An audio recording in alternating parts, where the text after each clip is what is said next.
Hello, everyone. Welcome. We got comments already going. Oh, it's Scotty Jero in the comments. We're going to ignore that one. Welcome to Casterly Talk. The Willow was the Willow Vigil. Now, not so much. Now it's the Willow assessment, the Willow reflection, the Willow. What's the word in Glass Onion? This is the reclamation of everything that Willow has ever built to. I am really excited to be here. It feels very weird to be here for such an ambiguous sort of not news day, but kind of. We do have a news professional here with us, so maybe she'll be the one that clarifies. Get a fedora and a little piece of paper and your hat and everything. We are joined today by some of our favorite Willow people. I, as always, am your co-host and co-producer here at Casterly Talk, Alden Diaz. With me this way, almost had it, is Nikki Kumar of the Imperial Senate podcast, where we watch Between Worlds, amongst many other places, a screenwriter, a gentleman, a scholar.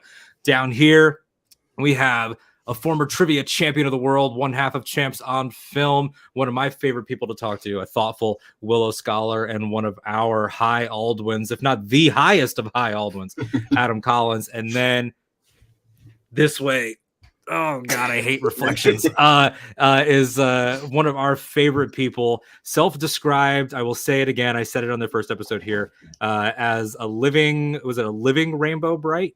Rainbow Bright Incarnate. Got it. The news editor at collider.com and a Willow expert herself and one of the champions of the show, Maggie Pacella, is here. We'll be joined by some other friends as we go. Already in the comments, Jon Kasdan's statement is chef's kiss. Yeah, it really was, and we're going to be talking about that. I still have to record that for Nikki ASMR style so he can hear it. That was a request. Whenever he needs a little bit of hope. It's been a turbulent week or so for this show.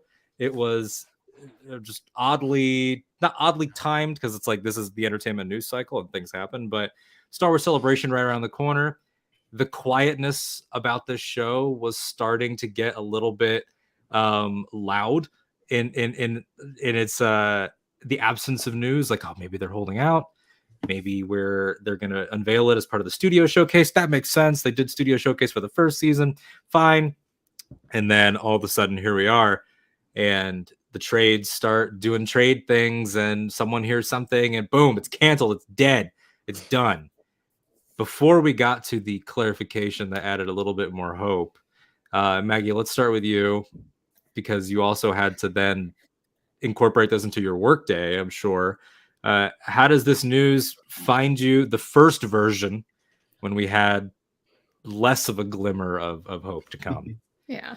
Well, the first version was that one of our writers at Collider pitched the deadline headline. So our writers will come in and pitch things that they see from either trades or other websites that they want to write about. And one of our writers came in and pitched it.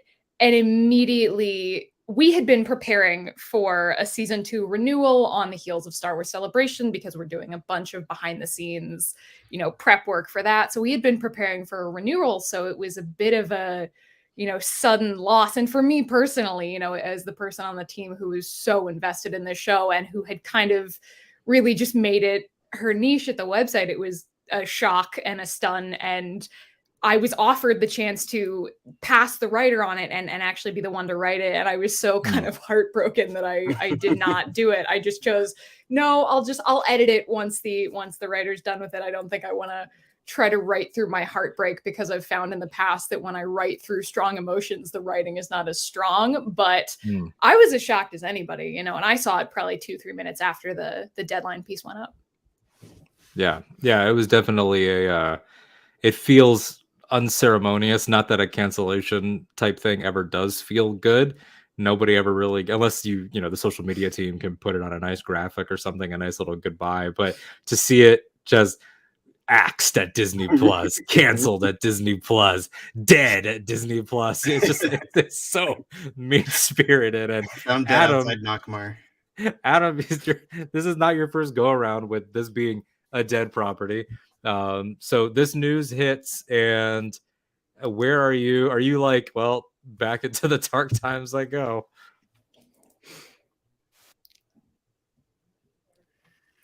In a way, it feels that way, and hopefully, I'm coming through clear. Yes. You're just lagging a little, and you're quiet. I think there's a lag between me and you. Okay. Now there's not, but you are still quiet. All right, great. Hello, my name's Adam Collins, and thanks for putting up with me. No, I Happy honestly, this whole situation is familiar, like you said, because after the movie came out, there were a couple of decades where there was some expectation that maybe even it would continue on in novels or something, expanded. And to arrive at this decades later and for it to find its niche in such a special way, I did take the phrase cancellation with a grain of salt because of the nature of streaming. So it was a relief to hear Kasdan's statement after the fact, because I do feel like this is an evolving situation. And look, I'll take whatever we can get. A second season, a 3-hour streaming movie. I don't really care. I like just give us something, because there's a lot of people who I think really connected with this show in a meaningful way, and we're just a small representation of that. Yeah. I think you're right about how the landscape has made things kind of ambiguous and has changed what things mean, as Kasdan gets to in his statement, which we'll talk about. The definition of what a cancellation is, what an ending is, breaks, like the way that some of the shows that he cited, like Curb Your Enthusiasm, or other people were talking about things like Sherlock or Game of Thrones, like things that'll just like, oh, we're taking 2 years in between, or we'll see what happens. I mean, Mandalorian's going right now, and even outside of Boba Fett, it's been a couple of years since the last season of that. And so it's an interesting time for sure. And then now, Nikki, to you, I joked how I found out about this news because I woke up from a post-work nap or something, and then I looked at my phone, and you were talking about how you needed to be consoled, and I was, oh God, no, go to Twitter, you see it, and it just devastating, legitimately, like bummed us the F out. Like it was really upsetting. Huge smack to the face. And it was one of those ones where I feel like, me personally, as a fan / consumer, I've not had that, oh my God, they took like my show away. I've not had that feeling before. Like even like when Clone Wars got its weird thing, that was in a shift in ownership, transition. Things happen, you had that feeling sometimes, but this was like the first time where I was like, no, come on. and it was very much like, I hate this place. I hate it. And this place. Yeah. And it's so weird. And like, luckily we were hit with the worst version of the story first, I think. So that's what's kind of nice. And like, the Deadline one was probably like the most brutal way that was put. And then I remember Entertainment Weekly came out maybe a little later. I was like, the door's still open. And then obviously we got Jon Kasdan's clarification, which I think for me was pretty key, because I remember thinking the day of, I was like, I feel like there's more to this because he hasn't said anything.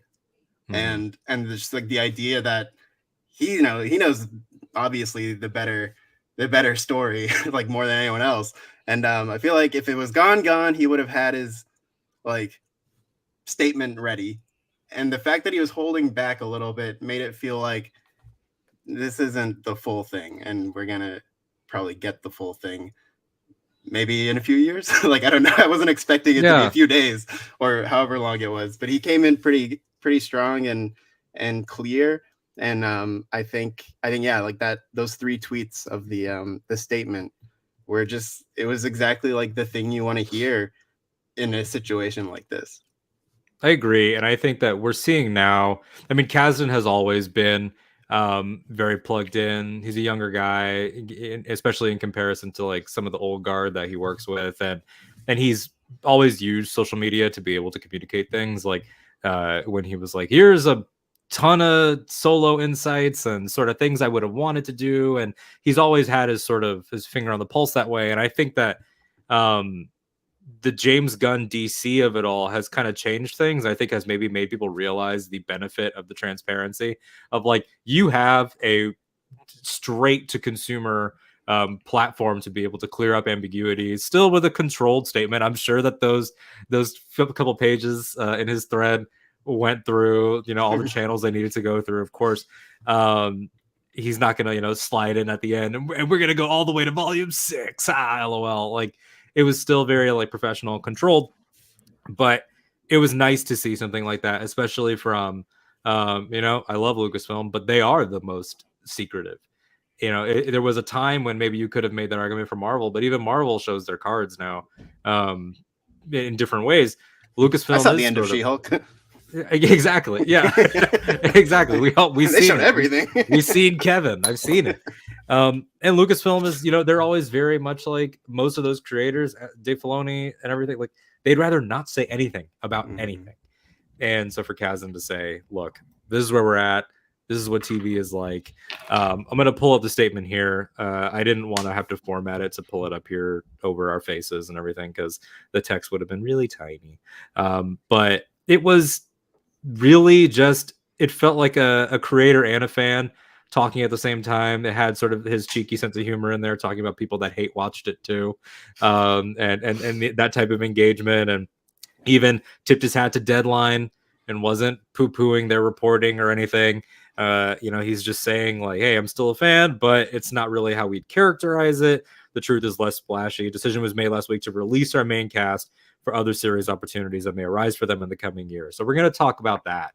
I think that's a really important point and is a reality of the business, and not a lot of people understand if maybe you just enjoy TV and move on, which is that, yeah, they are locked up on deals. Sometimes that deal is a when we call upon you, which is kind of what the Marvel ones are. It's like Alden Ehrenreich's deal with playing Han Solo. Like, they could, in theory, call on him 2 more times whenever they feel like it. It sounds like they originally, pre Bob Chapek and pre Disney being not financially their best, would have been like, oh, we're going to go from 1 to 2 to 3. We got, Dempsey and Ruby and Aaron and all of them, and we're good. And now I think they're like, well, they kind of want to work, and this is kind of not great, for them as talent if we're going to do that. So whoever wants to jump in, how did you feel about that level of transparency and hearing that a lot of this just had to do with the fact that we want people to be able to work, including people like Annabelle Davis, who he notes is going to be a regular now in the future second season, but is not on one of those deals? Yeah, I think it made a lot of sense, obviously, just in terms of the cast. Like, so many of them are really young. So many of them are breaking out, getting, into bigger, or not bigger things, other things. And it'd be unfair to tie them down, so many of them, and it's like Willow's not an easy shoot. Like, they're not just filming on a stage in Manhattan Beach and like, just drive down, please. Like, it's off in Wales. So it's like, yeah, it just makes sense. And I think it's good for the cast. I think you can get a lot of probably maybe a little bit of animosity, like if you keep like locking people in and then and not letting them go do. So I think it's fair in the end. And I think, probably if Willow comes back, I'll say when Willow comes back, I think it'll bring the cast back in a more evolved state and a happier state. Yeah, absolutely. Yeah, I appreciate the inside baseball of it all, because I think from a news standpoint, running with a headline that says, Willow canceled, in terms of SEO, which is unfortunately, the God we pray at the altar of in news, you have to kind of, phrase things that way. It's for it to sell, for it to get the clicks. But the inside baseball is really something that, your average viewer, so say my mom who loved Willow, wouldn't really understand unless you get it sort of laid out in front of you like that. And yeah, and especially like Nikki was saying, it's not an easy shoot.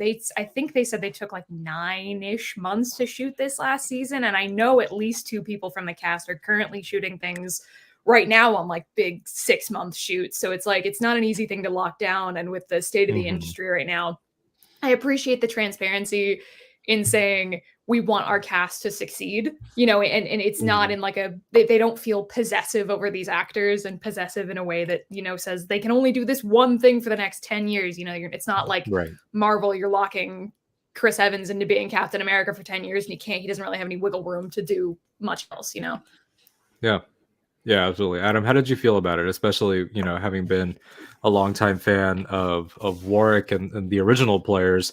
Part of that was seeing Warwick go and do other things and popping up in in Leprechaun and in Harry Potter and all these other things. Like, what are you expecting to see now for the next generation, and what do you hope for them?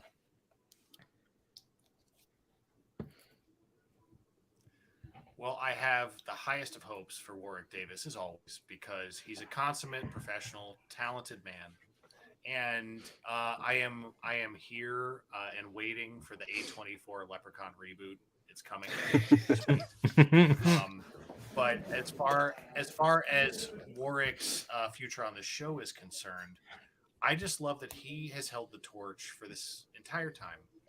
And I think it goes without saying that without him, this would have never happened. And now we have all these new characters that we've fallen in love with. And I think no matter what happens with the future of the show, I think at this point, the series plus the movie has earned a long time Lucasfilm tradition. And that would be expanded material. I'm ready for the Willow expanded material. There's no reason they can't do books, a few comics, like that's pennies on the dollar for them to create that content. And then on top of that, I would also love let's get if anyone's listening, let's get that Zelda ripoff video game they did on the NES, Willow, upgraded for the consoles, because I want to play it again. That game's underrated. You fight balls in that game. It's really fun. But I really was, because there's no reason they can't do that. And I think if we had a chance to support that kind of expanded content, we could get to a situation where in a few years we're getting the second season in some capacity, even if it's an evolved version of that, because the characters have aged up a little bit. Yeah, and that's something that I know that you and I talked about, Nikki, off air, was the idea of, they have the season 2 scripts to whatever degree they have them at least laid out to know that who the regulars are going to be. Like Mims is going to appear in every episode, John says, and that's really exciting. But of course, this is something that is so self-aware. We were joking a lot about how they could take whatever the plan is, kick it down a few years, and then build that into the humor of the show. Like, we were talking about, like, we'd love to see scenes of like season 2 opens, volume 2, the book opens, and it's all of them sitting around, and it's like, and the evil never came. And it's like, because it just took a while. Like, it took a while for Graydon to lead the Worms army and to invade, or however they're going to play it, to lean into the evolution the way that they did with this show. The aging, the 20 years in world from the first one, I think would be smart. I think it's like, this is the right property to do that with. Whereas the MCU has such a forward momentum, and DC is sort of restarting and has to be careful now. And Star Wars is constantly going in and out of mediums and has to be pretty careful of what they do. This one has the freedom to be like, it's been 5 years and we've been chilling. Yeah.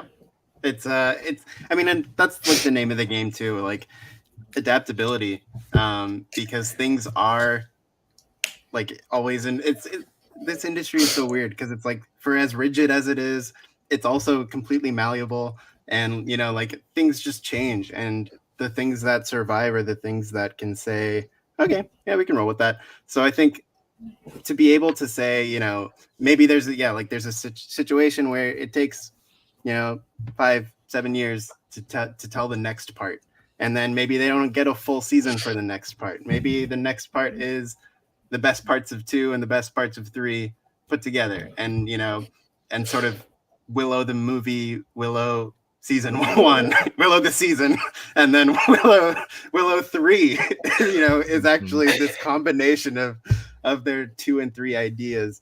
So like, it's just, yeah, it's I think again, like the the things that make it are the things that can roll with the punches. And so, like you were saying, Willow, I think he has that wiggle room as well, where there is no wider canon to adhere to, and it's contained sort of within itself, so they can be gentle with it. And I think one thing that Kasdan pointed out, which I thought was funny, was he was kind of like, let's be clear, this is not totally a Willow problem. This is a Disney-wide streaming problem. Oh yeah, I'm so glad that he does that too, because let's be real. I mean, the sad truth of it is that bad actors and grifters will, and they did, jump on this because it's a show that championed diversity, because it's a show that's centered on two queer characters at the heart of a lot of its drama, because it's a show that was making things young and changing up a legacy property, and because it's Lucasfilm, like this would have been a big target, and probably still will be. I don't know. And I like that he got in front of it and was like, yeah, no, it's a crazy time. And he name checks a bunch of stuff that's not Disney related, like Party Down and Atlanta and all these things, when he's right that it takes 4 years, 10 years, 13 years, 9 years sometimes to continue the story. Yeah, I think that it makes perfect sense. Maggie, how do you feel about sort of the idea of it having time? And on top of that, do you think that we should call the follow-up Willow? That way we have 3 separate things that are called Willow, kind of like the Halloween franchise. Well, Nikki said Willow the season, and it immediately made me think of like Spaceballs, where it's like Spaceballs, the lunchbox. Yeah. Like that's, I was like, okay, well now I need like a Mel Brooks Willow parody. But yeah, realistically, even TV shows that get renewed while the first season's still airing, like The Last of Us just finished airing and it got renewed halfway through its first season. But realistically, production-wise, we're not going to see that probably for another 2 years, because they've said we're not going to start filming till the end of this year, and the last season was a 10-month shoot. And so even things that have a definite future and are sort of moving forward at a much quicker pace, for lack of a better word, are still pretty far out. Production now, with as high quality as things are, with shows like The Last of Us or Willow, which has wasn't shooting in the volume, it was shooting on location, it was using whales to its advantage. Production has kind of ballooned in that sense to create these massive fantasy narratives that even if it had gotten renewed at Star Wars Celebration, I was already mentally prepared to say, okay, well, I'll see it in like 2025, 2026. Like, I'm okay with that. So I think just the general nature of television, as at least like, non-limited series television, because, we get like The White Lotus and then that gets renewed and it's like, oh, surprise, there's another one. But the nature of television now, I'm used to waiting, and for something as special as Willow, I'm willing to sit back and wait. Good things take time, and I wouldn't want them to rush it over. I'd rather them sit back and wait and give us something really, really good and really special that delivers on the things that we're built on in season 1, rather than rush something to us and have it be, subpar. Yeah, you're 100% right, and I'm glad that you brought up that point about even with the guaranteed continuations. I mean, this is a YouTube channel that covers the worlds of Ice and Fire and Lord of the Rings, and both shows have left us out to dry in 2024 until 2024. One thing, Maggie, you brought up The Last of Us. I remember seeing they said something like they're not going to do with Game of Thrones, and if they catch up to the games, they're stopping until the next game comes out. Like, they won't go into The Last of Us 3. They won't chart that territory themselves. So, like, even in that case, it's like who knows when the game's coming out? I don't. Game takes maybe someone does, but long time to make. Yeah, because they're doing they'll be waiting. A multiplayer Last of Us. I don't know my Last of Us inside and out, but like, yeah, I mean that just that. I mean, we are now at a time where outside factors like the source material, will change. Like imagine like the heart attack people would have if Marvel was like, no, we're not going to release another movie until this comic book crossover is set up. Like people would lose their minds. We lost Adam. I'm pretty sure Adam's like in a really wintry place right now. So like, I just hope he's not like in a snowstorm or anything. I think he's they get blizzards in New Hampshire, right? Like that tracks, right? Like, yeah. Yeah. Gotta go pick the ice off the internet line. I probably, yeah. I hope he's okay. No, he's this. fine. We'll get him back in when we can.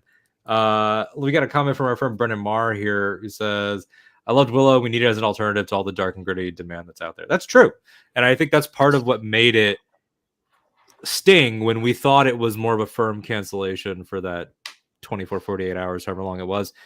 I remember having that thought, talking to Ken about it, talking to Nikki, of like, why this one? Like, it felt like such a slap on a lot of levels, on real world levels, you know, like Disney, it's like as a corporate entity, like, oh, okay, so the one led by women, particularly queer women, is the one that gets axed, the one that has, you know, Thraxus Borman, who, as was pointed out post cancellation, like an icon for little brown boys out there that want to be a hero. Like, it was really tonally, societally, creatively at this time. It left a bitter taste, and which I think is probably also what maybe compelled Jon to get the okay to release such a long statement, was because they leaned in and they made no apologies for anything that they did. I mean, in his statement, he even like references their needle drops and stuff, like from the very serious stuff, like real world representation, all the way down to the silly choices. Like, they made no apologies, and they didn't care that other TV wanted to go this way. They wanted to go this way, and they just did that. And I think that's why it excited all of us to talk about, you know. Now we're just vibing, so whoever wants to jump in. Yeah, I think it had its own kind of corner in the room, you know, and especially like the sort of end of 2020, middle to end of 2022, for a lot of these sort of like fandom-y kind of things. Like, it was pretty dark, you know, like House of the Dragon, not cheery. Like, Andor's not very cheery either. No. You know, it was like a lot of these things where you know, Willow was kind of like the boost of light, you know, that can sort of diversify the palette. And I think that is, like, to your point, why this one, it's like, that's like what you want, right? You don't want everything to feel the same. You want to be able to give people a chance to bounce from flavor and attitude. And, you know, at the beginning of the week, I'm going to be sad. At the end of the week, I'm going to be happy. Entertainment, baby. Like, you know, that's what it can be now. So yeah, it was, again, yeah, that slap in the face, because this one, I guess, like, Willow was always the underdog, right? It just always felt that way. And, you know, we as humans are coded to like the underdog, right? And it you know, it existed in that weird, I'm not Star Wars, I'm not Marvel, and I'm also not cheap, you know. Like, it existed in that, like, no man's land, right? And so I think it was like the underdog with so much sort of like against it, and then seeing it get slapped down was like, oh no. Which, like, now, if you're not a sure bet, I mean, it's not even Indiana Jones, like, within its own family of properties. That reminds me of in the Deadline article. I remember reading this and being like, and it stood out to me. They commented on it not like capturing the zeitgeist, like the cultural, that, like, I don't know, whatever. And I was like, is that the standard now? Like, do you have to be like putting Baby Yoda level merchandise on shelves to be considered, like, you know, a guarantee? Because it just feels like a really high bar to set on, you know, just anything new. I don't have high hopes for that National Treasure show either. Like, you know, if it just seems like, like, what that is shouldn't be the barrier. Like, you shouldn't have to capture the cultural zeitgeist. To every single time, everything has to be the biggest thing ever or the smallest thing ever. You either have to be Everything Everywhere All at Once, where all the VFX was 7 dudes learning off of YouTube tutorials, or you've got to be Avengers Endgame, and or you've got to be no effects. You have to be an indie. You know, you have to be a conversational indie piece, and it's like, we killed the middle. We killed the middle movie, and I don't like that. And Adam, I was saying when you were doing your technical difficulties off air, that I hope you're not caught in like a snowstorm or anything, because I know that I was talking to some people up north that there's some snow and Connecticut and everything. I know you're not in Connecticut, but just making sure that you're good and safe and we don't need to quest to rescue you. I'm good and safe. I connected my personal hotspot. Am I coming through a little bit better? You are solid, crisp. Awesome. Yeah. I unplugged my good camera, which also helped. But no, seriously, like when it comes to like Nikki was saying, like with this show, oh, sorry. I saw a little notification. Yeah. All good. It's like, what did I do now? My bad. This is a show that like obviously found its audience in a very short span of time, and maybe it wasn't large enough to put up the numbers they needed, but I feel like it'll continue to find an audience and grow. And I also think there's something to be said when you're kind of oversaturating us with all these Marvel shows.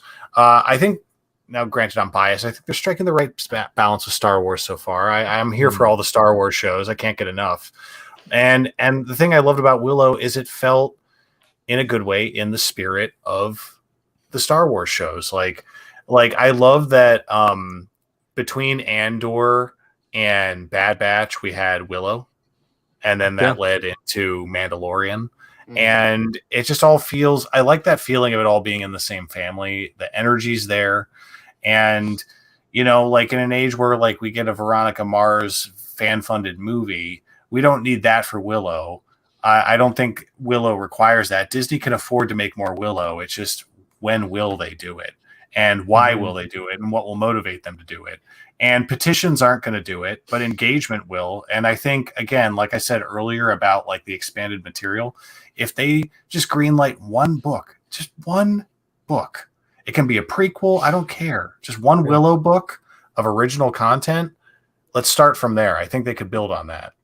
Absolutely. And I wanted to ask you, just because I noticed to your side there, you have a poster for a film called Tar, a film that I really loved, but is decidedly dark, to say the least. It's a very, very heavy thing. And we were talking when you were just off air for just a sec about the need for these stories right now. So I just wanted to know like what your thoughts were in terms of like why we need things to, as Nikki said, diversify the palette, and how do you feel about consuming things that can give you a little bit of a break?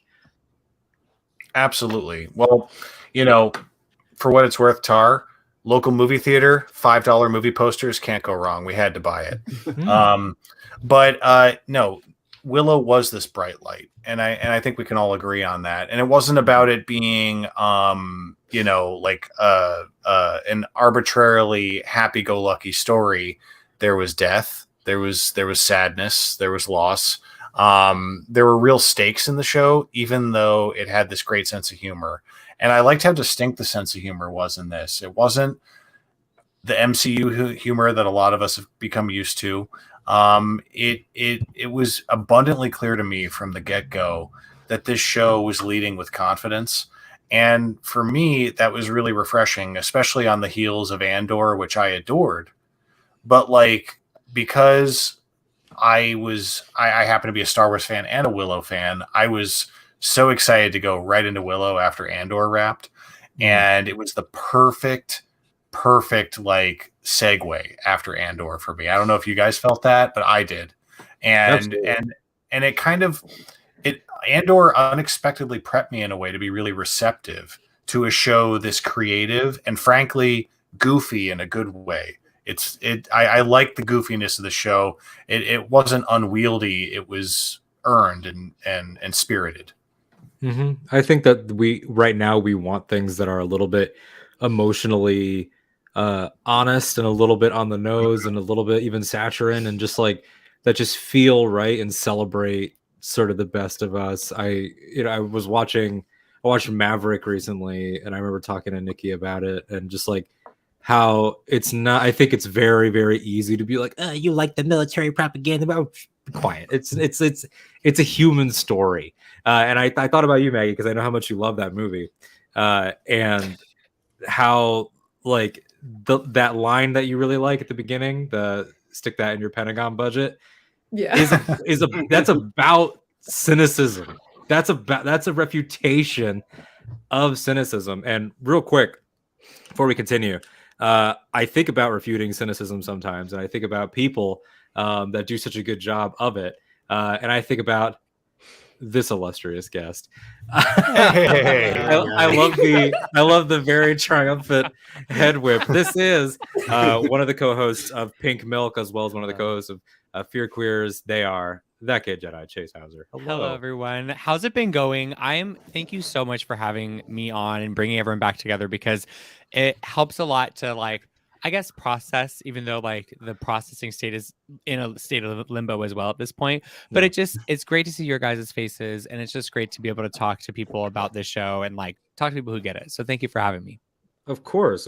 We were just talking about sort of why this show, why now, why it felt good to have something that was so light and everything. And I think that, you're like Adam was saying, steeped in Star Wars, and we were coming out of Andor, which, while brilliant, was very much a relentless indictment of the times. And I don't know if you guys noticed, not great right now, just in general.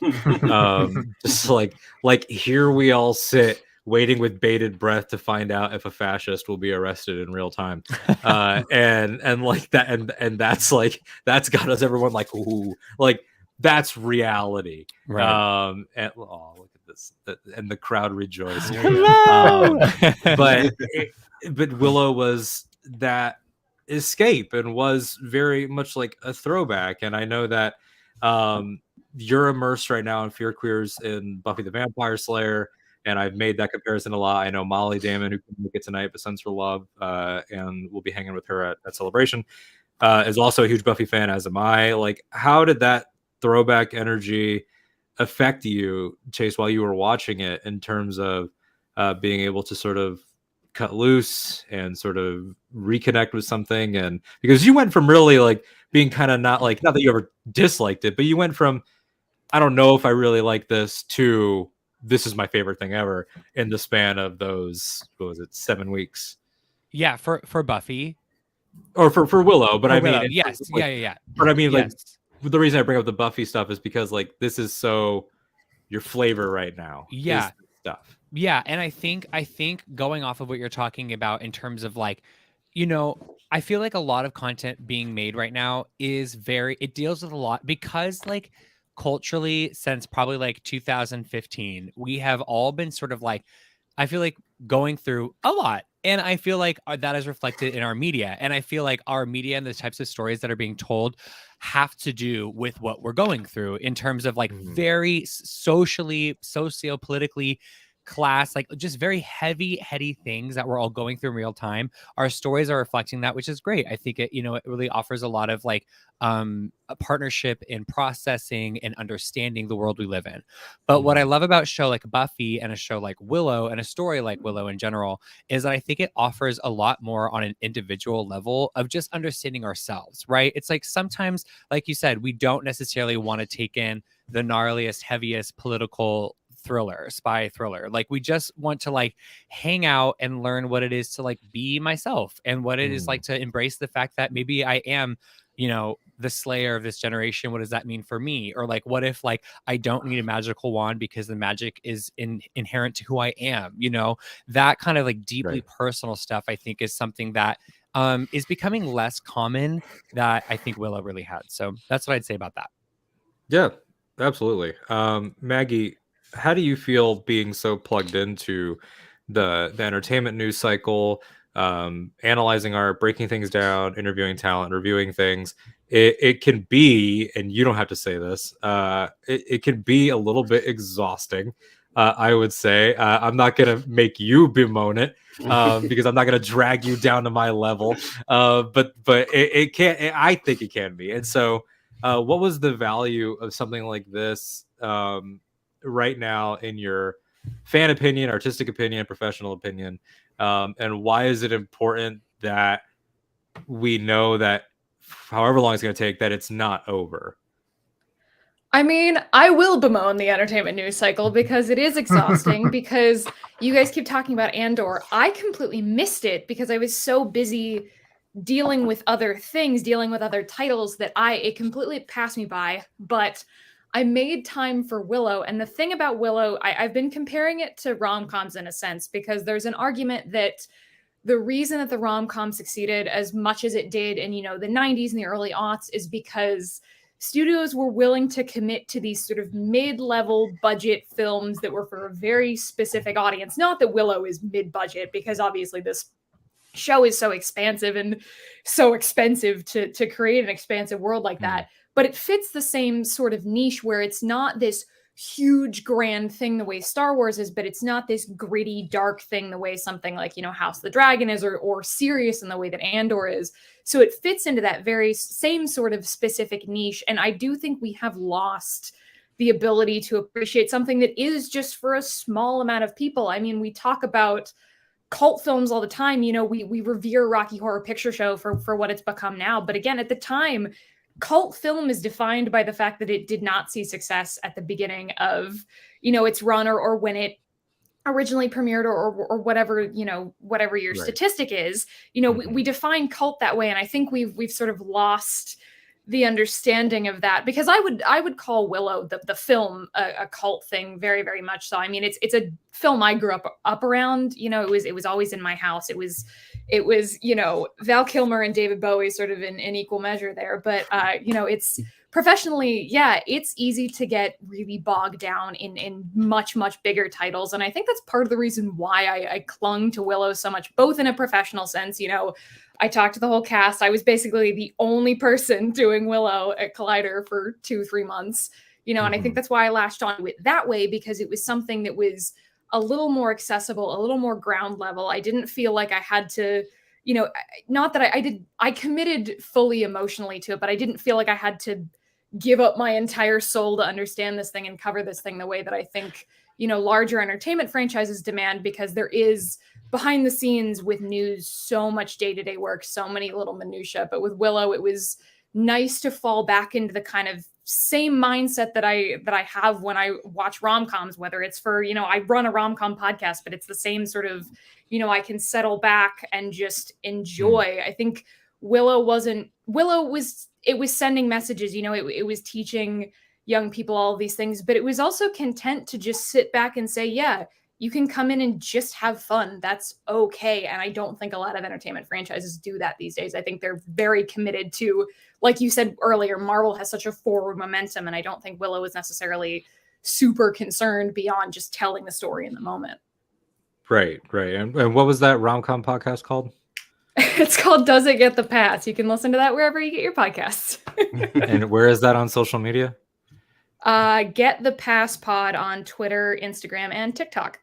See, look at that. It's just natural, wonderful. I'm so glad you finally launched that.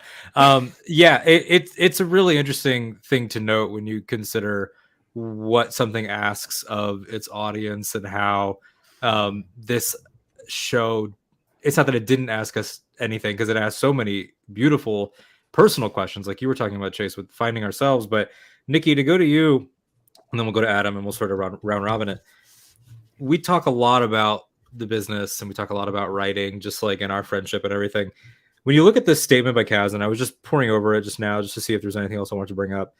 He ends it on, ignore the bird, follow the river. I promise I'll take you where you need to go, with that picture of the books on the shelf and everything. What does that mean in terms of, or to you, in terms of like your professional path, but also creatively, to be able to put that into practice and to let go in what seems to be an extremely high pressure time? I mean, not to make this like, let's dunk on Star Wars fans, even though they do deserve it. It's like, we've got discourse rounds happening over things that were not announced. Like how dare they change something on something that is a work in progress, is what that comes down to. And I think that's why it makes me happy to see this creative saying, hey, why don't you just like chill? He even says, save your outrages for the real world. Campaigning, not really going to do much right now. Just follow the river. What is that? Why is that important now? I think to me, both, in a professional sense, and just for the show, I think it means, like I was kind of saying before, it's adaptability. It's not thinking it has to be something a certain way. I think when you work in an industry like the film industry, like TV, there's like, it's one of those things when you try to like explain, like people are like, oh yeah, how do you get in? I'm like, well, how do you not get in? Like, there's so many different ways to get in, that it's like you just kind of, again, follow the river and you take the one that you're able to like grab onto, right? And so I think it's that idea of being able to kind of like not be afraid of the turbulent sort of nature of things, to ride the storm, to be willing to shift and find new avenues, similar to what Adam's been calling for. Maybe one of these rivers goes off into a little stream, and that's a little book trilogy or something, and all these different ways that things can stay mobile and fluid and adaptable to this sort of era. And I feel like that is going to be vital for the show. It's going to be vital for fans. I love that. I love that Jon mentioned don't become a probably much nicer release the Snyder Cut kind of people, but like you see this stuff all the time with all sorts of shows, especially people who like Netflix shows, because they don't last very long. So like there are movements, there are hashtags in Twitter handles and more names and stuff, and I like that he said just chill, it's okay, there are bad things in the world, you do that. And I think it allows it's sort of a call to action for fandom, like in like sort of a reverse way. The discontinuation of Willow is actually begging us to be better fans, and and keep engaging with it, like to like echo a fantasy sentiment. It's like it's only gone when it's not talked about, like when it's forgotten. And so I think contrary to the fact that we don't have a sort of path for it, I think it is sort of a time to be a fan still, and like be the most fan you can be. Keep talking about it, keep sharing things, keep sharing fan art and fanfic and whatever it entails. Like, just keep talking about the characters, support the cast members, go on Pinterest, right, Nicky? Go on Pinterest. Just don't do that. And you will get lost in rabbit holes. But I think it, like, that's what it's about now. I think it's not about hashtags and like maybe there will be a time where it has to be, but it's not right now. And I think that's a nice thing. And it's, again, just like a call to be fluid, follow the river. It's gonna be okay. Absolutely. And Adam, the reason I wanted to go back to you after Nicky on this particular point about the ability to let go is that there had been, little rumblings here and there. You would get the books and the Claremont stuff, and you would get things over the years. How did you, whenever applicable, introduce that original film to people during the long gap before the series? And how now going forward do you plan on introducing the show? Because I think that that's a good topic as well for what we're talking about, is that now we all get to be the torchbearers for this thing. I did my due diligence over the years. I introduced Willow to people like it was the video from The Ring. I spread it like wildfire. I freshman year of college, I have witnesses.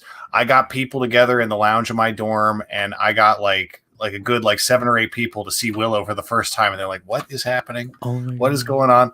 Oh yeah. I love that. I campaigned heavily. Oh yeah.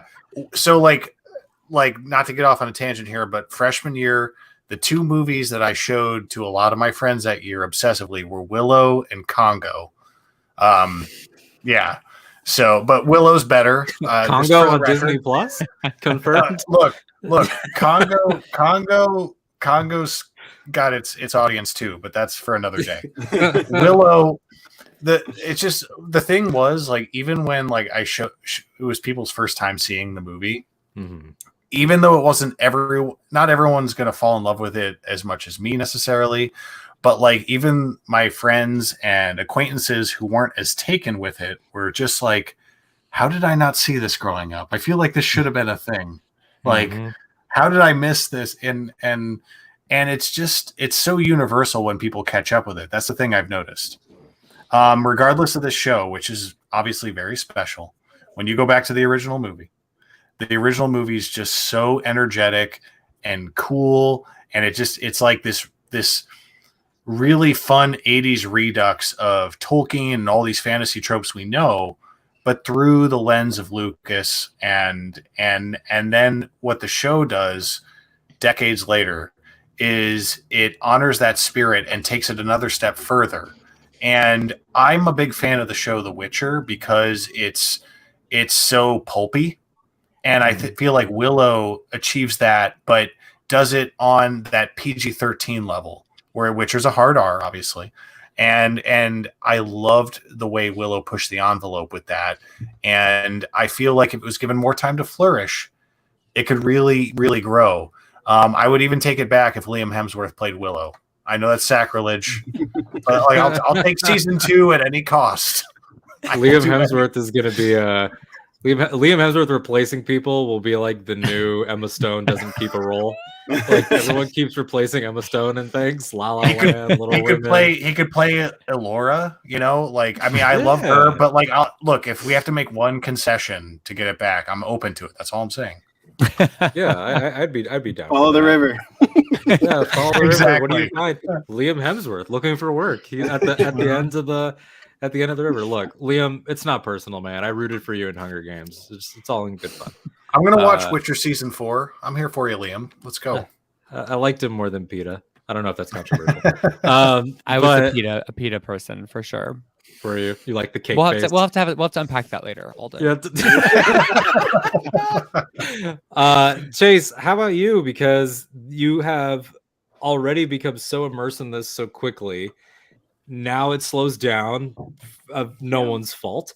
Yeah. But now it's like you're there and you're plugged into these different communities, whether it's Star Wars, fantasy, horror, theater, just all of the arts. And now here you are, and you're sort of the one that has this knowledge. Are you the only Willow person in your immediate circle? Like when you go out, does anyone talk about it? Like, no, but what's fun is I wear the merch, bitch. I am wearing the merch, and people will stop me and they'll be like, "Isn't that like that?" Like, well, they won't stop me. They won't stop me. But like, I'm like checking out at like a store, and they'll be like, "Oh my god, that looks so familiar," and I'm like, "Yeah," and it should look more familiar. So then I pitch it to the random people I meet and I engage with. But yeah, for all intents and purposes, I'm kind of the only person in my life that really loves it, you know, and really kind of dedicates time to it and emotional space for this amazing story. That being said, I'm always kind of like trying to get people in. So I have like a short list of friends who are like ready and like they say it's on their list type of thing. So I'm indoctrinating as many as I can. But I really love what's been shared about Kasdan's statement so far, because I do think that there is like a deeply like spiritual aspect to that follow the river sentiment that I think is reflected really well in the show. Like it's a very Willow thing. And like, I'm not a religious person, but I was born and raised K through 12 in Catholic school. So like spirituality is on my plate, whether I like it or not. Right. Like I'm constantly sort of thinking about. Peace be with you. Yeah, and with your spirit for the new translation. And with your spirit. I really wish it didn't come that quickly to me, but here we are. It is ingrained. But I love this idea of like just trusting the bigger picture and staying the course. That spiritual groundedness, I think, is something that is good. Like Nikki was saying, just in terms of like call to action for fandoms, but I also think it's like, again, a highly individual concept of, you know, let yourself be your anchor, let yourself like anchor yourself in a greater purpose and a greater thing, you know, some sort of divinity, something that's bigger than all of us, that you can just sort of like allow things to happen and trust. And I think that trust is just something that is like has never come less naturally, especially coming out of a pandemic. Trust is a very hard thing with ourselves individually, but also with other people. So I think that sense of trust is a very generous thing that it was embedded in that letter. That being said, I am still getting my tattoo, which I'm very excited about, and I am absolutely still sending. Listen, I got a couple acorns like already gathered, so like I will be sending a very just kind letter of appreciation for the show with a couple acorns, and that's it. You're like, I collected them anyway. It's just something that I do. And I'm sending it just so 100,000. happens. Yeah. Yeah. Shout out to Matt Martin for openly giving the Lucasfilm PO box on Twitter. So you could. I don't know why he did that, but It was more so power to him. iconic. Love that, man. I want to read this little section of the letter as we end. And to go into our last segment, this will be the fun sort of speculative, I want to go around everybody. Like, we've talked about how we felt with the cancellation. We'll continue to unpack this as we get updates, etc. Everybody, I do encourage you, just go recast its entire statement, because it will guide you on the processing journey. I put in the tweet for this episode, canceled, we think not. This was the quickest turnaround from a misery to it's actually not that bad. Like, so with all that, exactly, with all that big Scooby sounds, we are now going to talk a little bit about the future in a fun nerd way. Kasdan had this to say about Volume 2. First of all, we know that Mims is in every episode of the next season. Whenever that is, whatever form that takes, Mims is going to be a regular. Kasdan said, Volume 2 is all about courage, desire, acceptance, and the comedy and beauty to be found in even the darkest places and moments. It's about the enemies we must inevitably confront, both without and often far more insidiously from within. But above all, it's about the ineffable and enduring magic of friendship. Twos in series are the challenging stage. That's when it's like, okay, we found this family. Now, what about that? And how do we shake that to its core? How do we, like, as Kasdan says, the enemies within are oftentimes the greater threat. And that was something that was very clear with Graydon. It was very clear with the doubt inside of characters like Kit, the doubt inside of Willow himself, grief and regret. This is very open and vague, and it's a very like anything like type question. But what do you all want to see going forward? What do you hope to see, especially with the cards that have been dealt? We have Eric back in play as part of the crew. Mims is coming in a big bad way. Graydon and the worm Dark Allura are doing something. Where would you like to go with this? And if you want to as well, per Adam's very correct suggestion of expanded material, is there anything that you would like to see fill this gap? Is there any ancillary Willow canon material that you'd like as well? Anyone that wants to jump in?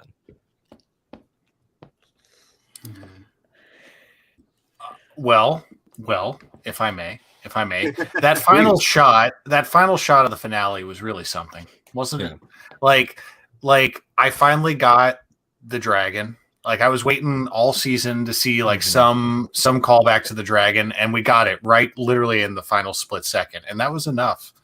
And it got me so excited about what they could do in the future. Now, as far as expanded material is concerned, for me, I would just be good with just a simple book between the movie and the show, for starters. That'd be great. I don't need all the answers about Mad Mardigan or all the answers about Rizal. I want something. And then going forward, I was so intrigued by the tragedy of what's going on with Willow's family. It's just Willow and Mims now. That's what we know.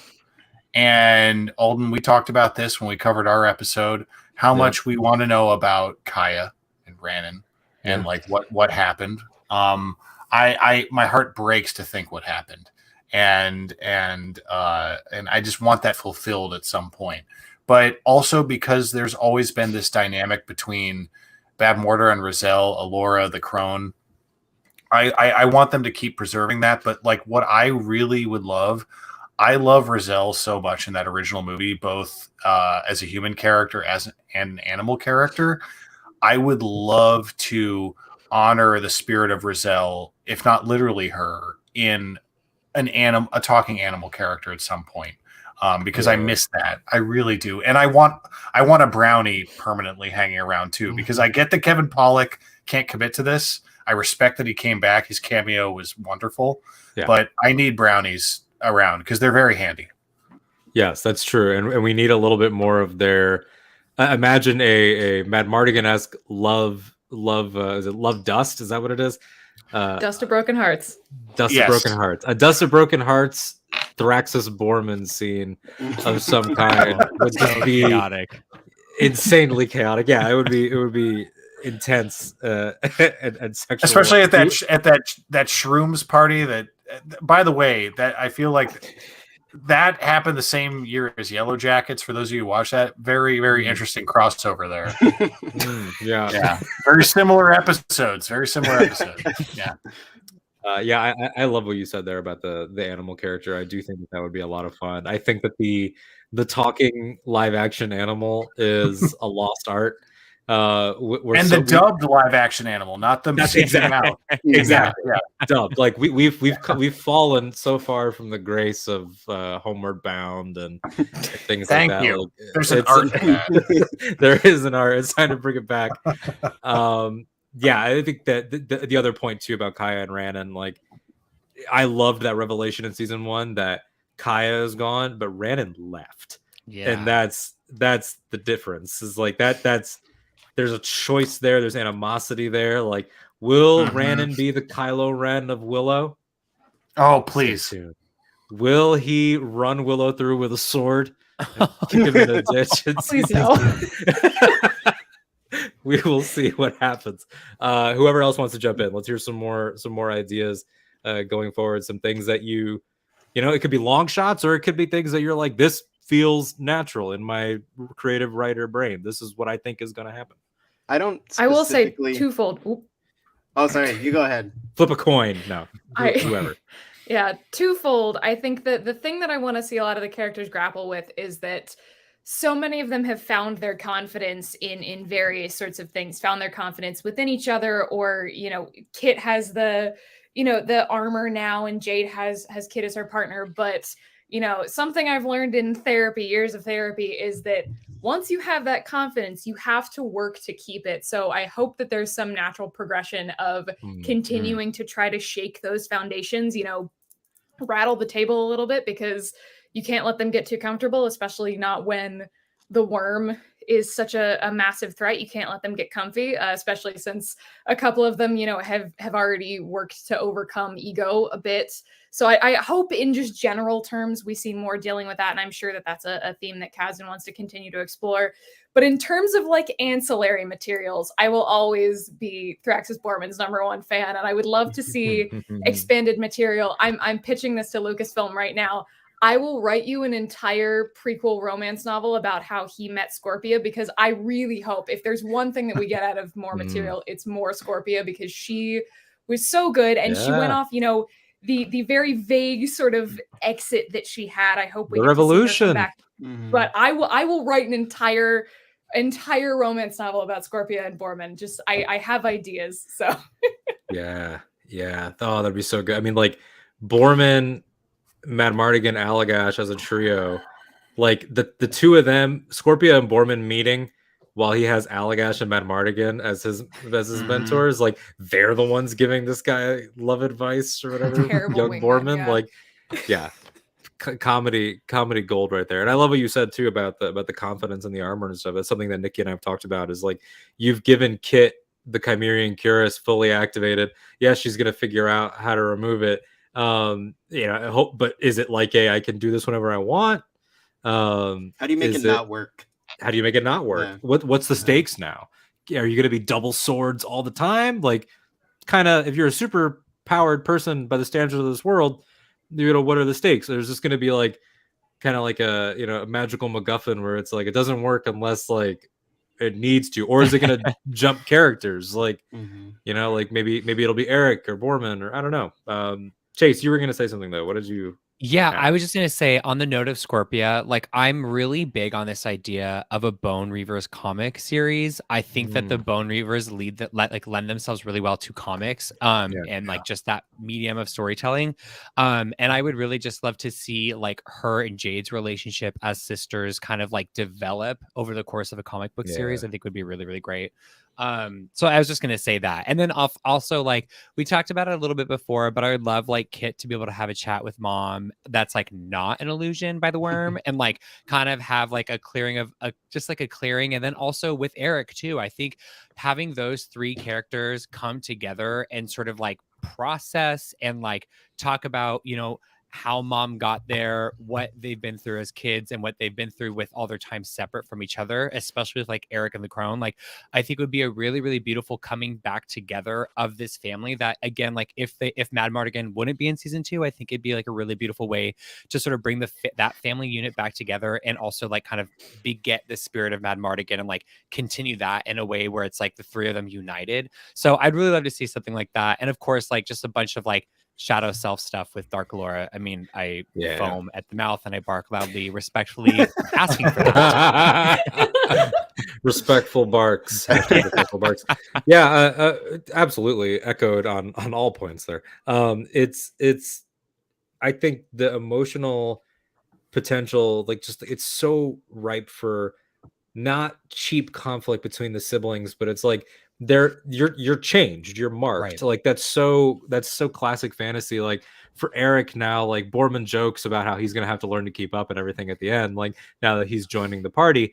But you got to think like, you know, Kasdan, he learned at the foot of his dad. Like this is so like Luke from Empire into Jedi, like you're gonna hold the darkness until you figure out what to do with it.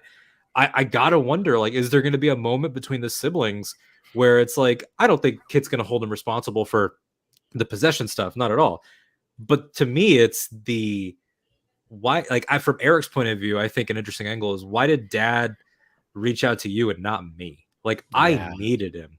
Yeah. I was alone for X amount of time. I was confronting darkness, and like he's reached out to you multiple times. You have Dad's sword, you have Dad's mentor, you have Dad's, you know, squire and partner with Allagash, like and I got nothing. Like I think that there's definitely like a flip that is going to be interesting there, where in season 1 he was definitely Mama's boy and she was Dad's girl, and now like, but what about the other way? Like what happens there?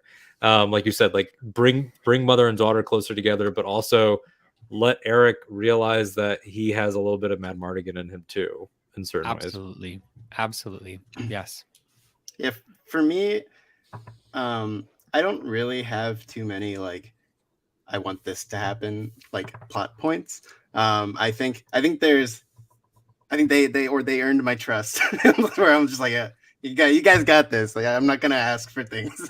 But I think what I love about second seasons, especially in fantasy, is they're always like, okay, we showed you all this. Now here's a door and we're gonna open it wide, and there's all this too.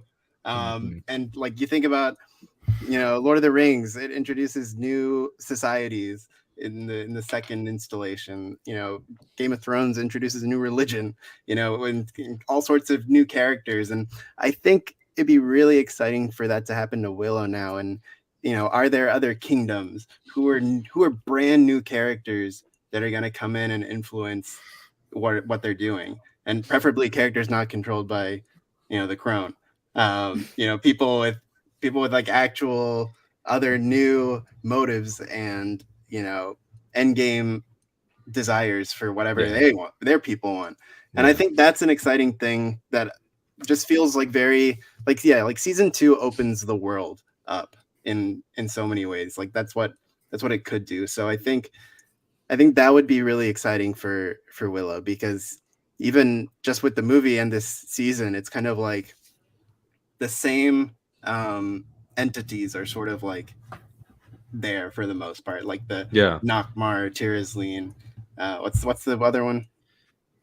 Galadorn. There we go. Galadorn, like those are things we're working with from the movie. Like what else is there? I think that's a really exciting thing that future season can open up for everyone. Yeah, absolutely. And I would love to see like weirder swings too. Not that the first one didn't do great with weirder swings, but I mean, like now that you've done that, kicking it even further, even stuff that is like ties in. Like I would love to see Hannah Wadding and the two Bombadils. I'd love to see them pop up again. Yes. inexplicably just alive. Like there should be like you just did no explanation. Like they're just fine. Like they can't I be don't want killed. can just do that. Yeah, that's Yeah. just a real life thing that she can do. Yeah, she's just immortal.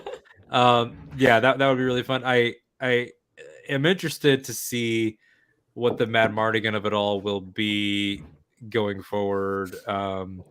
Obviously, we live in a time of insane technical wizardry, some of which people have big problems with, and and Val Kilmer has put a lot of his own money into speech tech and things like that, and he's obviously got his son Jack that has done a little bit of the voicing. So like whether or not he appears, it feels like there's definitely a lot more story to tell there. And I think the big thing, and I think especially for fans that go back like you, Adam, to the original film, or people that watched the original film because of the show and fell in love with it there, is that season 1 does not have the Willow Sorcerer reconciliation. That is still an open wound. They are they might, he might be on better terms with their family emotionally because of his time with Kit, but he still has to go back there and be like, I'm sorry for the way I acted. And she still has to be like, I'm sorry I said you weren't a real sorcerer. Sorry for calling you a birthday party clown. Yeah. Yeah, basically. I'm sorry I said you were a nuisance. I told you to get off my lawn. Like, yeah, I mean, we definitely we need to lock down Joanne Whaley for at least one more episode so we can have a heart to heart, because that was painful. And then but I think season 1 ended where it needed to end. I like the promise of adventure and sort of looking out of everything. So if anyone has any closing thoughts, we'll do more of these as we go. We'll revisit the show, revisit the movie. We'll find some other things to do, some character deep dives and everything. I know that we're starting off a new sub-series here that I'm going to be doing, where I'm going to interview guests, all of you included, about their favorite characters. One favorite character per person from any of the worlds that we cover here. And it'll be interesting to see what Willow ones pop up throughout that series as well, because it's guest choice. So we'll see what happens. Starting with Nikki, we're going to be talking about Sir Jaime Lannister from Ice and Fire, Game of Thrones. So last Willow thoughts. We'll start with Maggie, and we'll go this way. Oh God, so much pressure. I think we've covered pretty much everything, that I wanted to say. And weirdly, when the cancellation announcement first came out, I was naturally heartbroken. But then my first thought went to, well, this now opens up how many infinite worlds of fan creation, whether that's fan fiction or fan art, to sort of continue this world, because I've been a part of many quote unquote dead fandoms over the years where they're basically propelled solely by the fan base. And now that we have hope, I think that that's even more true. But going forward, whenever we do inevitably get this second season, because I refuse to say if, in the meantime, I'm just grateful to have such a dedicated fan base, because even from a professional standpoint, Willow fans have been so supportive of that work beyond just the show, going into supporting journalists doing it. And I look forward to seeing how they will fill this void, and how hopefully Lucasfilm will fill this void in the meantime. Wonderfully said. Adam, how about you? Yeah, I just need a lot more information on Willow's facial hair, which was set up so promisingly at the beginning of the show. And so we had the flashback goatee, and then we had the future beard, and both of those messed me up. And I need more Warwick Davis facial hair. Motorhead Willow was a moment in time. That was a thing that happened. I love the saltiness between Willow and Sorsha in that scene where he has the Motorhead goatee. And like, I in all seriousness, going forward, like, I'll take a second season, obviously. I'll take a movie. I'll take books, comics, what have you. But I just think that there's something to be said for doing a sequel to this movie several years after the fact and feeling like, in the best way, they have the perfect blend of unconditional love and reckless abandon mixed together.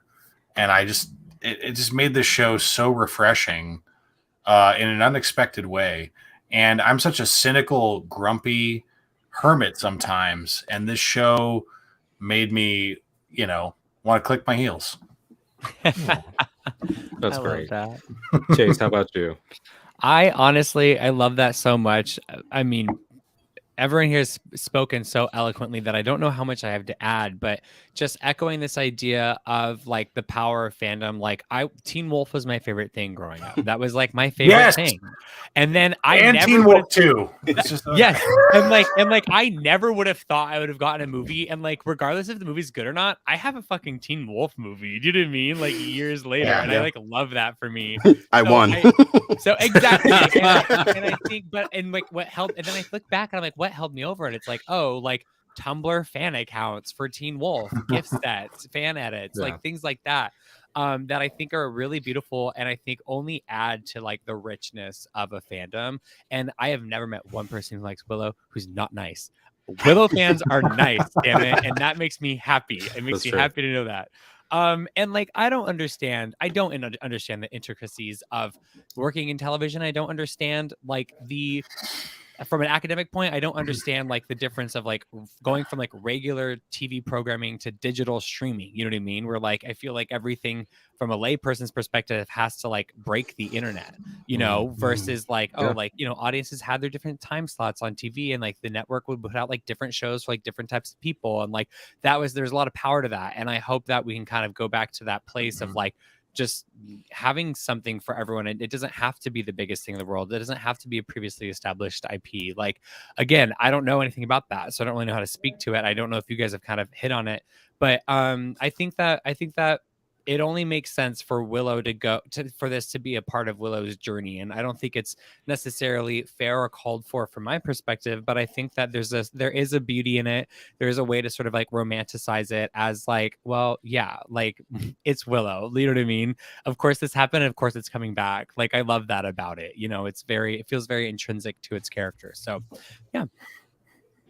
Yeah. Real quick, Nikki, before we do your last thoughts, Jared the Dark Jedi, who I've beaten now twice in trivia. He's really bad at trivia, this guy. Commented, he's talked a massive amount of smack with Willow, most of it in jest. It is all in jest. Jared has a fake rivalry with Willow as a concept. Really, I'm sad the show's gone because I know how much it means to the homies, especially for queer rep. Yeah, that's something that we did touch on. A straight person, it's not my lived experience, but we talked about that a little bit of like when the cancellation news came through before the clarification that it's not actually dead. Like that was a huge element of the sting is like, okay, so X amount of things can survive, but it's this one that has to take the bullet and everything. So that was a huge element of it too. And so I just wanted to make sure that Jared, one of our most illustrious creators in the Star Wars space, somebody who is part of the queer community, somebody who brings that up in their content. I wanted to make sure that comment was shown and everything, and because it is, I mean, the Kit and Jade relationship, the only ship that matters on the internet, was I say that half in jest. I truly would sacrifice all of them if Tanthem War could flourish forever. It was just to see people say, with no ambiguity and with no having to read between the lines or anything, that there was a lesbian Disney princess and her knight girlfriend that were just out there on an adventure, and it was not a will they, won't they. It was they are. Can they just deal with that? And see how that evolved was really cool. So, Nikki, final thoughts, and then I'll close us out.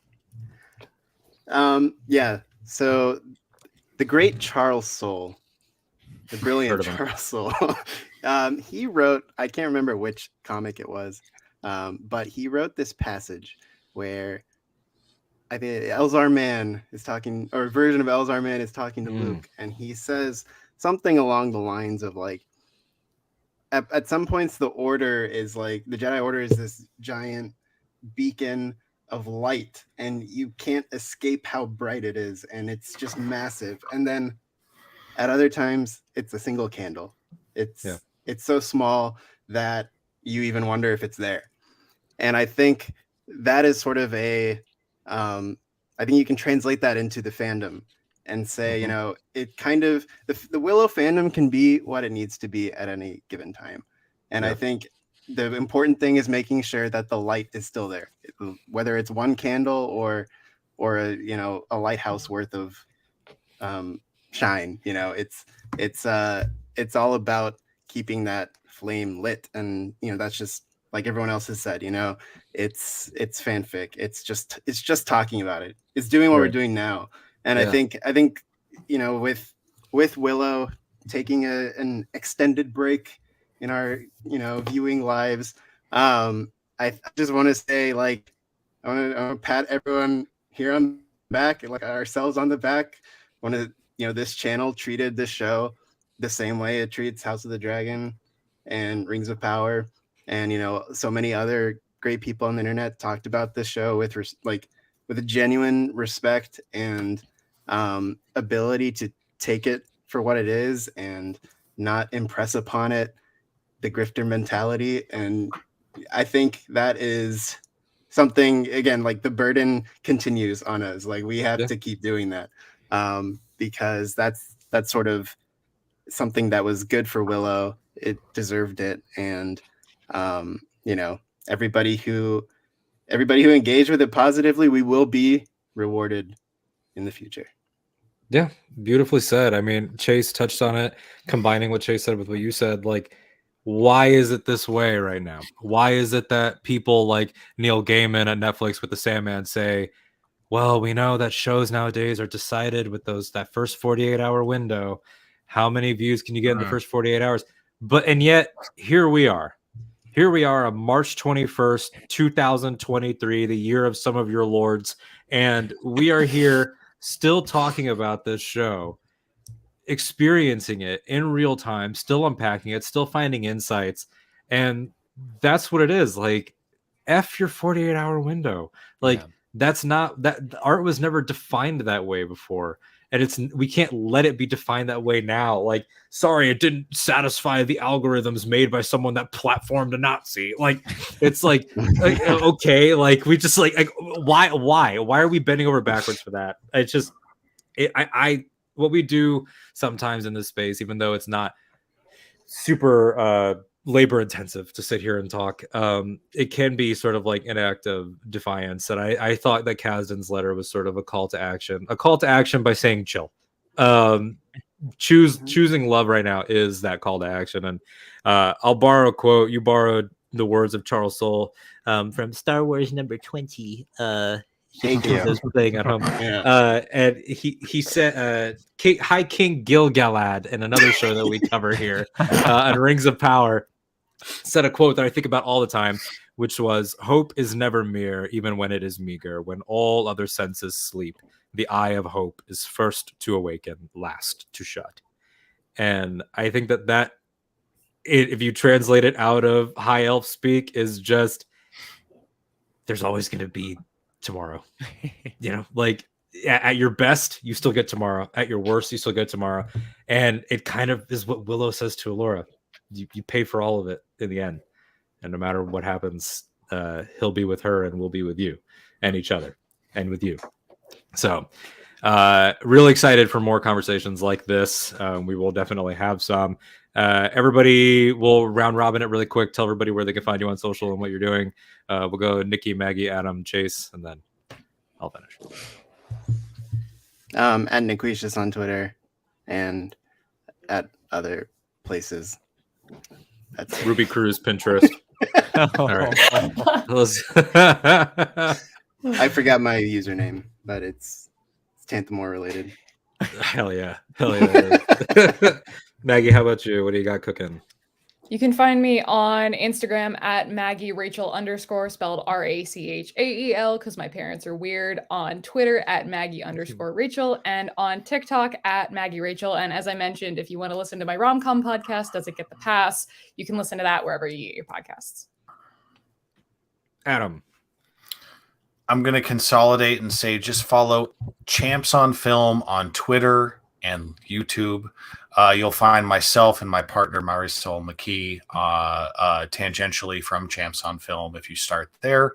But we just posted our Oscars specials, both a ranking and prediction show and a reflection show. So please check us out. We're doing this in our spare time. We're having a lot of fun, and we really appreciate the engagement. So Champs on Film on YouTube and Twitter. Thank you very much. And let's renew Willow. Yes. Absolutely. Chase. You can find me on YouTube. I'm That Gay Jedi on YouTube. You can find me on the Pink Milk podcast and also Fear Queers and AKA That Gay Jedi on all socials. And I just want to say once again that it's like such an honor to be on like this Willow Council with you all and with Molly. Like it is just one of my favorite things. I don't know how to explain it. Like after like, I don't know, a few years of being online and engaged in fandom, this I think is just like top 3 things. It's just knowing that I have this council of Willow people and friends that I get to just hang out with and talk about the show with. It's really special. So thank you. You honor me, my friend. I know I speak for everybody when I say you are a delight, a light in all spaces. Greatly looking forward to seeing you soon physically at Star Wars Celebration. Yeah, you can. So you look forward to seeing us there. Chase has a panel. I have a panel that's going to be talked about in other places, Star Wars places. Follow me personally at that Alden Diaz, THATALDENDIAZ. Keep up with Casterly Talk, where we're going to be getting back into the Game of Thrones rewatch. The new sub-series that I mentioned earlier, Cornerstone Characters, will be launching soon as I get around to doing the first one because life's hectic. Outside of that, follow me talking about Star Wars on Octa Radio, Star Wars podcast. Keep up with the illustrious creator and executive producer of this entire channel, Ken Knapsack. His book, Why We Love Star Wars, is linked down below. And hit us up anywhere for all of your Willow needs. And at some point, me and everyone here on screen we'll do a group cosplay, and Nikki is going to be Alora. So that's going to be the twist on it. So for right now, I am going to attempt to end this live show here. I love all these buttons and everything that I don't normally have to press. We'll see how it goes. Oh, here comes the music. Is it going to work?